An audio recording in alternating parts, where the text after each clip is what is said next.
Please turn off your Xiaomi device first. You need to press and hold the volume up and power buttons until the device vibrates and displays the logo.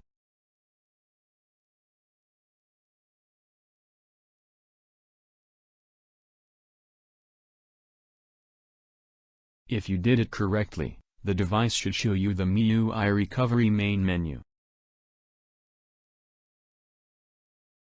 Slide to the Connect with Me Assistant option. To confirm, press the power button.